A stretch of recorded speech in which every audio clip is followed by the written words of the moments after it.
C'est une approche intéressante que de penser que l'émergence d'une forme de totalitarisme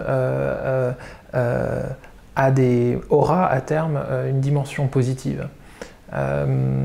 J'y adhère pas forcément, mais on peut le regarder sous cet angle-là. En fait, c'est comme dans notre vie, il y a des événements qu'on pourrait qualifier de négatifs ou qu'on va placer dans la polarité du mal ou de la noirceur ou de l'ombre, qui sont en fait que des propositions qui nous amènent à nous affirmer d'autant plus, qui nous amènent à nous positionner encore plus vers ce qu'on veut, qui sont en fait juste des épreuves passagères. Donc là, ce qu'on est en train de traverser depuis maintenant, bientôt quelques années, n'est peut-être qu'une proposition de nous positionner différemment. On assiste aussi, on pourrait pousser cette logique à travers de ce qu'on est en train de faire de la nature. C'est ce que j'expliquais la dernière fois. On n'est pas forcément en train de détruire la nature, on est en train d'essayer de voir quelles sont nos limites, et on est en train d'essayer, de manière tout à fait inconsciente, de reformer la nature à un nouveau paradigme.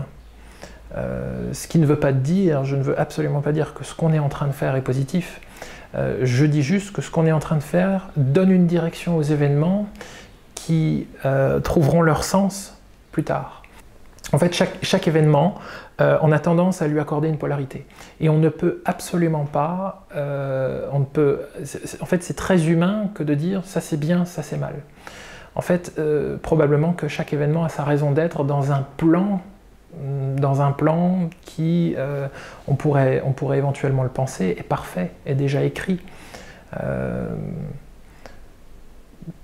Dans ce qu'on est en train de faire à la nature et à la planète, on est peut-être tout simplement en train de pousser l'intelligence du vivant vers un autre paradigme. On est peut-être en train de détruire, mais on est peut-être en train de transformer.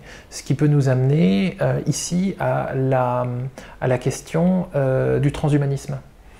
Beaucoup de gens qui sont dans une polarité très spirituelle sont assez réticents à l'idée du transhumanisme.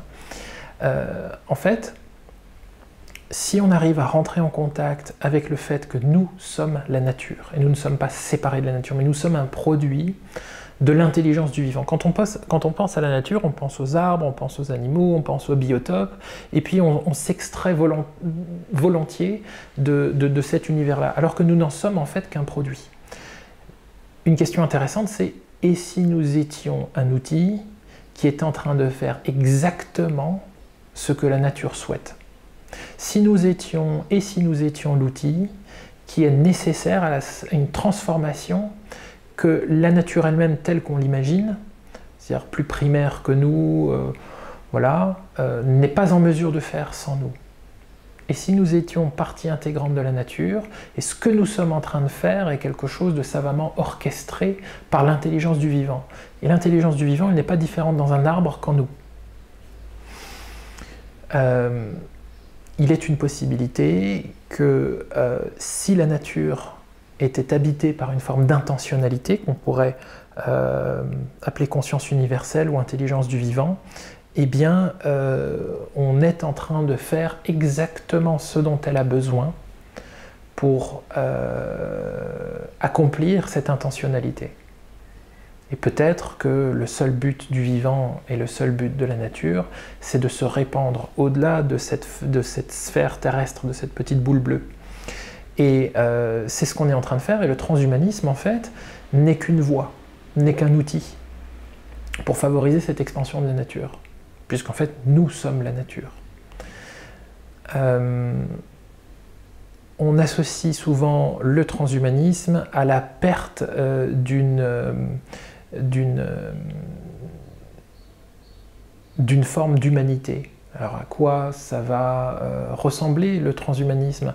Ça va notamment ressembler à une forme de couplage entre l'homme et la machine, entre l'informatique et ce qu'on pourrait aujourd'hui qualifier de naturel dans notre corps ou de spirituel. En fait, on assiste à ce genre de résistance à chaque changement de paradigme. La question, c'est à quoi le transhumanisme va nous servir? Est-ce que c'est à toujours plus de productivité, de matérialisme et de consumérisme, ou est-ce que c'est au contraire, à se rendre compte qu'en fait, on ne peut pas se passer de ressources naturelles et qu'il va falloir orchestrer, organiser ces ressources de manière différente, plus en accord avec notre environnement. Et quand bien même nous dérivons vers des considérations beaucoup plus informatiques que naturelles, il s'agit là simplement d'un changement de paradigme qui n'a, à mon sens, rien à voir avec la perte d'une spiritualité, mais le rapprochement à une forme de spiritualité.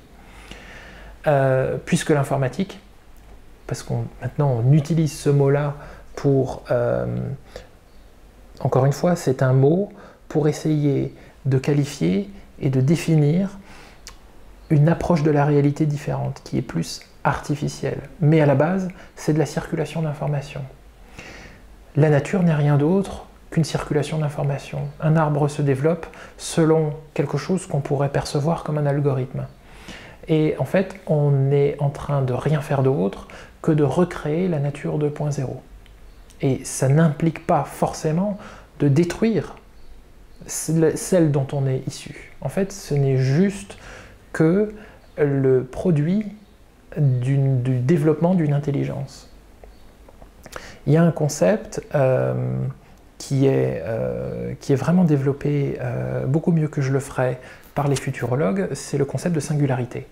La singularité, c'est à un moment dans le développement d'un système où le développement est tellement rapide, puisqu'on assiste à une forme d'exponentialité, comme l'exponentialité de notre développement technologique. On a fait beaucoup plus de progrès sur les 100 dernières années que sur les centaines de milliers d'années précédentes, donc on assiste à une courbe exponentielle. La singularité, c'est le moment où cette courbe atteindra une verticalité telle qu'on est incapable de prévoir ce qui va se passer la seconde d'après. Il va y arriver ce qu'on appelle un changement de paradigme. Et le transhumanisme mène vers cette verticalité de la courbe. Peut-être, et c'est vraiment une question ouverte, je n'ai pas vraiment de parti pris, peut-être que l'atteinte de cette singularité va nous mettre en contact avec des choses qui sont beaucoup plus archaïques. Peut-être que c'est la singularité, c'est-à-dire le moment où notre développement technologique va être imprévisible puisqu'il sera plus rapide de seconde en seconde, peut-être que c'est juste ce climax, ce momentum où le serpent se mord la queue et on retourne à quelque chose de beaucoup plus originel.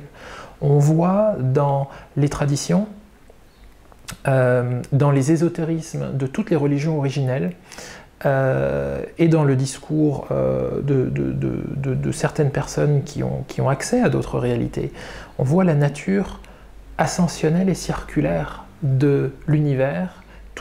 Tout est circulaire. On le voit également dans la structure de l'ADN. On a quelque chose comme une double hélice. On le voit dans la circulation des planètes. On s'imagine le système solaire comme quelque chose qui est sur un plan et qui est immobile. En fait, le système solaire se déplace et quand il se déplace et qu'il tourne, ça fait également la même structure que l'ADN.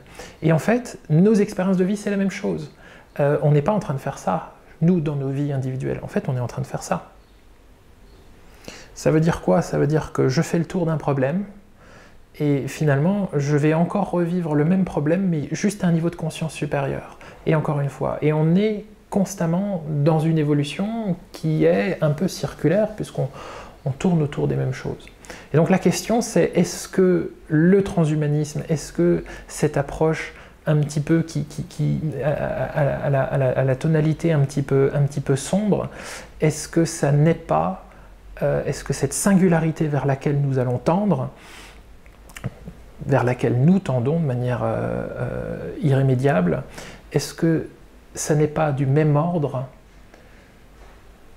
que l'apparition de l'homme pour la nature? Il y a, avec le transhumanisme, un même saut de paradigme, qui est un saut de paradigme qui est du même ordre que l'apparition de l'homme pour le monde végétal. Et c'est peut-être tout simplement la direction que la vie prend. Ça procède peut-être d'une intentionnalité du vivant à faire une expérience toujours plus jouissive et toujours plus complexe d'elle-même. Donc je ne partage pas le mépris habituel des gens spirituels pour le transhumanisme, parce que c'est peut-être, et je laisse la question ouverte, hein, c'est peut-être une direction fondamentalement positive, sous réserve qu'on utilise ces nouvelles technologies à des fins qui soient plus en rapport avec cette polarité-là, dont on a parlé avant, que cette polarité-là.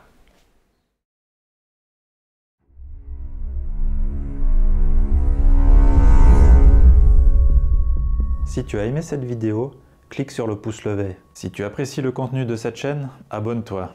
Et n'oublie pas de cliquer sur la petite cloche pour être averti de nouvelles vidéos. Merci.